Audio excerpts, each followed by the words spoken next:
Hello, j'espère que vous allez bien et que vous avez la chance de profiter de ce long week-end du 14 juillet. Aujourd'hui, j'avais envie de revenir avec vous sur, une croyance, je pense collective, qui est véhiculée dans le monde, du développement perso, sur cette notion d'être, une meilleure version de soi-même.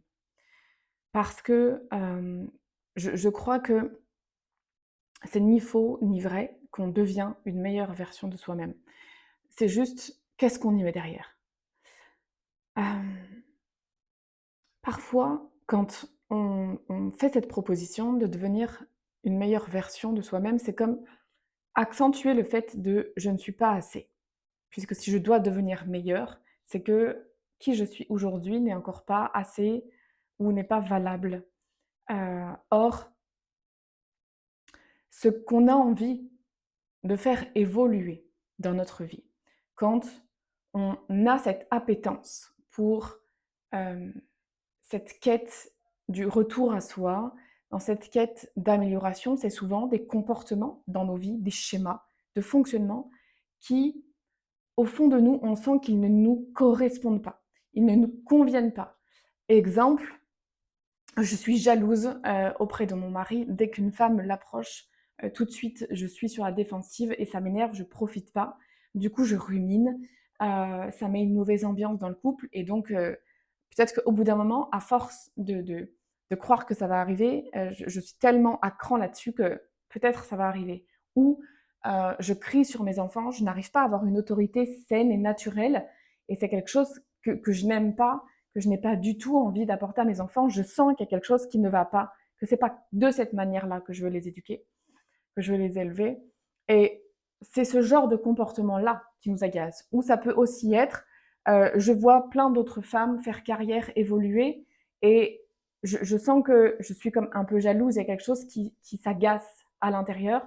Moi aussi, j'aimerais m'autoriser à m'expandre, à moi aussi grandir dans mes responsabilités, dans le poste que je peux avoir dans ma vie, ou moi-même en tant qu'entrepreneuse, si j'ai envie d'avoir juste une entreprise qui fonctionne, et que j'en vois d'autres qui fonctionnent, donc pourquoi pas moi, mais moi j'y arrive pas.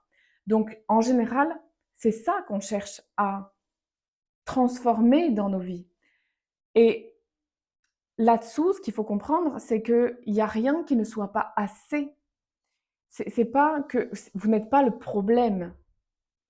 Le problème, c'est pas vous foncièrement, c'est pas qui vous êtes le problème. Le problème, il est que vous ne vous autorisez pas à être pleinement vous-même.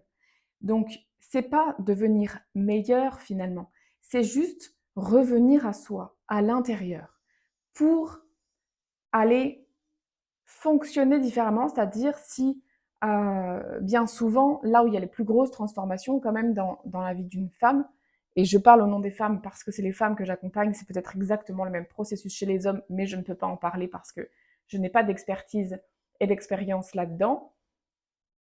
Mais une femme a souvent besoin de s'affirmer.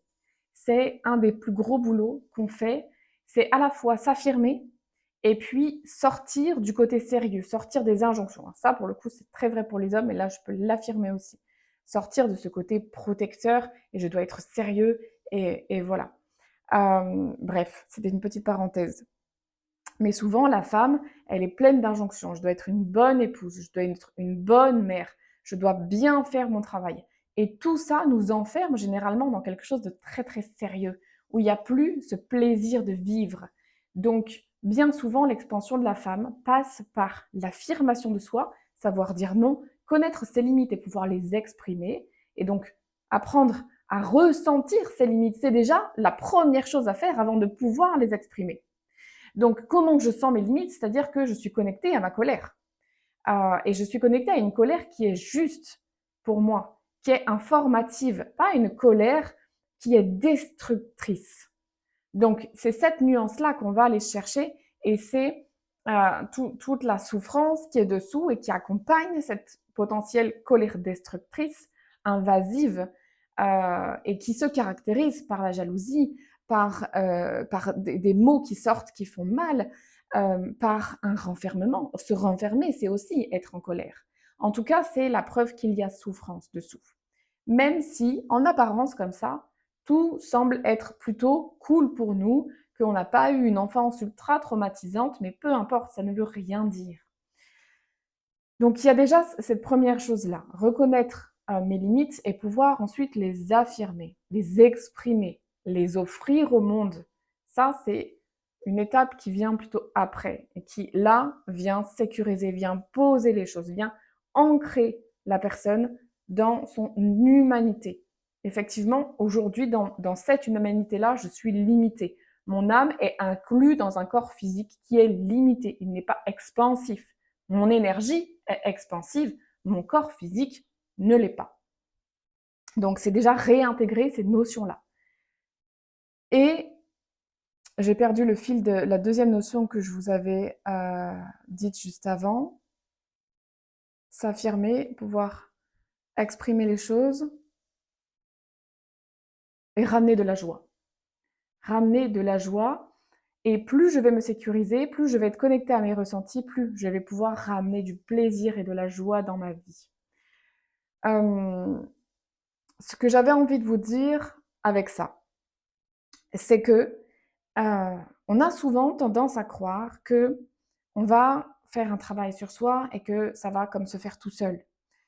Il y a une partie qui se fait presque naturellement, comme si ça avait été là depuis toujours, parce qu'il y a des schémas qui s'en vont, des peurs qui s'en vont à l'intérieur de nous, mais toutes nos peurs ne vont pas s'en aller. L'idée n'est pas de faire disparaître les peurs, l'idée est de savoir comment agir avec elles, au même titre que notre colère. Ce qui va amener les transformations dans nos vies, c'est plein de petits actes au quotidien. Et ça, on l'oublie et on ne le dit pas assez. Ce sont toutes les petites actions qui vont s'accumuler, qui vont créer la transformation, qui vont créer les changements. Le travail qu'on fait, nous, en séance, c'est vous donner la possibilité d'amener ces changements dans les détails de votre vie. Par exemple, pour ramener de la joie, ça va être de ramener de l'émerveillement. Ça va être en capacité de nouveau de lever le nez au ciel et de dire « Waouh, c'est magnifique !» Juste ça. D'observer les contrastes de couleurs. Par exemple, moi j'adore observer un ciel noir, orageux, et la splendeur du vert qui ramène de la lumière, qui ramène cette sensation de vivant au cœur même de ce ciel noir. Ça m'émerveille. Regardez un papillon en train de butiner sur une lavande. La beauté du papillon, la légèreté.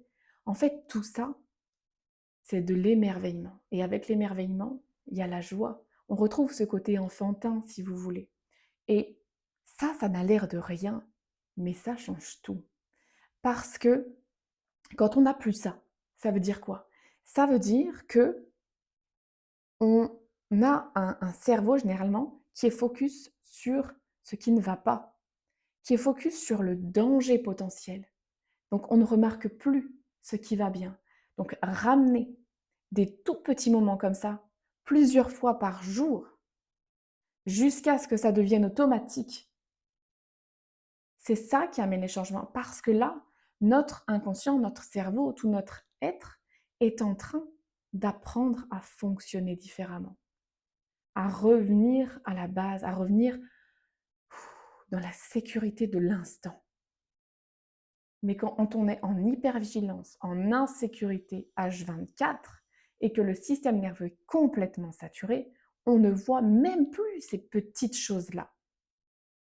Donc, devenir une meilleure version de soi-même, finalement, consiste simplement, parce qu'en général c'est tout simple, à pouvoir réintégrer des choses basiques, très simples, qui, l'air de rien, ont l'air parfois même cucul-à-praline. On se dit, non mais sérieux, c'est pas ça qui va changer ma vie, quoi. Mais c'est pas, effectivement, si on le voit une fois, comme ça, non, ça va rien changer, on est d'accord. Mais le fait de volontairement aller chercher l'accumulation de tout un tas de petites expériences comme ça, plus d'autres expériences plus conséquentes, plus grandes, je ne sais pas moi, s'autoriser à monter sur scène pour faire une conférence, s'autoriser à faire une réunion, exposer quelque chose devant les collègues, devant toute une équipe, devant peut-être même ses patrons. Là, on va avoir effectivement des expériences plus conséquentes. Mais avant d'en arriver là, ça va demander d'aller chercher des petites choses. Et même s'il y a une grosse expérience comme ça joue, effectivement, c'est plus fort.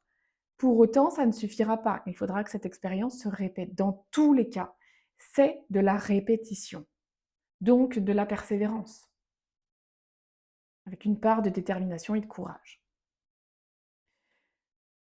Euh, Et ça, c'est quelque chose qui est très très souvent oublié, donc j'avais vraiment envie de revenir là-dessus avec vous aujourd'hui, parce que pour moi, c'est d'une importance capitale. Et surtout, je trouve que quand on conscientise ça, ça donne la sensation que l'objectif est plus facile. Si on se dit finalement, c'est agir au quotidien sur des petites choses qui sont finalement accessibles, mais parce que je vais les répéter, ça va changer quelque chose dans ma vie, plutôt que de se dire oh, c'est un truc énorme, je dois faire, je sais pas moi, je dois sauter dans le vide, là, je dois faire un grand saut en parachute. Mais moi, j'ai peur de monter sur la première marche de mon échelle. Donc, on a la sensation que c'est un truc qui est démesuré par rapport à ce qu'on est en capacité de faire aujourd'hui. Et donc, si on réfléchit comme ça, oui, on va être dans les peurs plus, on va avoir la sensation que ce n'est pas possible pour nous. Et en fait, c'est étape par étape. Donc, c'est super important ça, même si vous sentez que vous avez l'appel, vraiment vous sentez que vous êtes illimité. Et c'est pour ça que ça appelle grand, que vous avez envie de faire de grands projets, vous avez envie d'inspirer le monde et pas moins que ça. Et c'est juste et c'est très bien. Mais vous allez inspirer le monde dans des petites choses que vous allez faire au quotidien.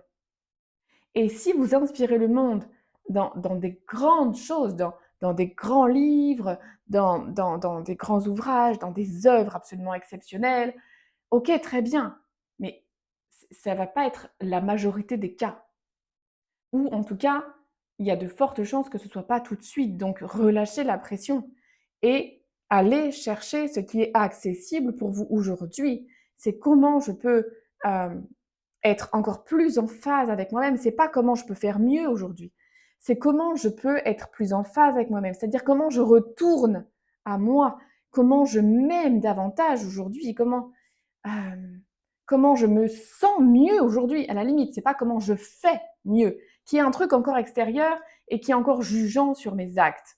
C'est plutôt comment je me sens mieux aujourd'hui. Et là, ça fait toute la différence. Ça n'a plus rien à voir. Et c'est comme ça que je vous accompagne.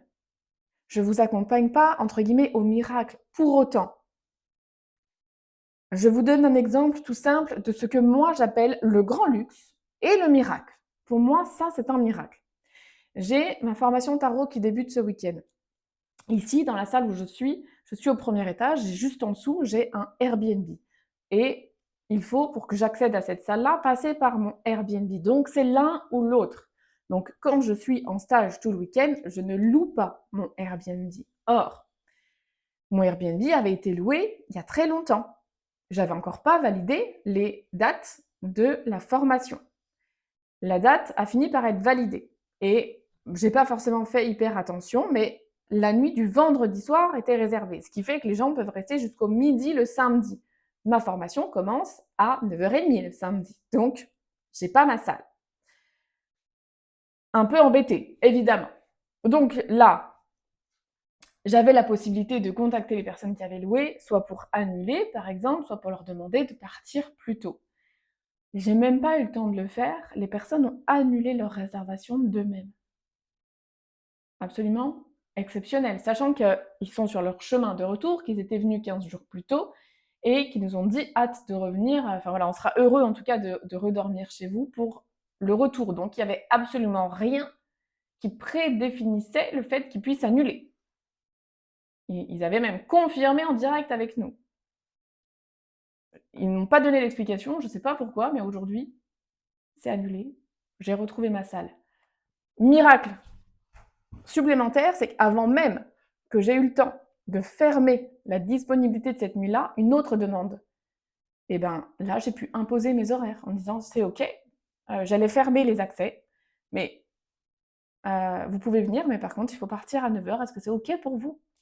Donc la nuit s'est annulée et en plus, je vais encore avoir une entrée d'argent, avec des conditions qui sont optimales pour moi.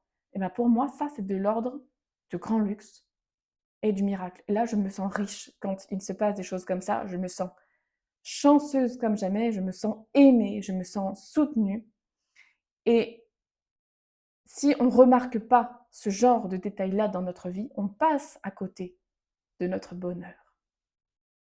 Voilà ce que j'avais envie de transmettre pour aujourd'hui. Je vous reviens la semaine prochaine avec une autre vidéo, un autre thème que j'avais prédéfini mais qui m'est sorti de la tête comme ça, donc je peux même pas vous faire de teasing. Si je m'en souviens, je vous le remettrai peut-être dans la description. En tout cas, je vous souhaite un très bel été. Je vous dis à la semaine prochaine et n'oubliez pas de commenter, de liker et de vous abonner si ce n'est pas fait. Ciao!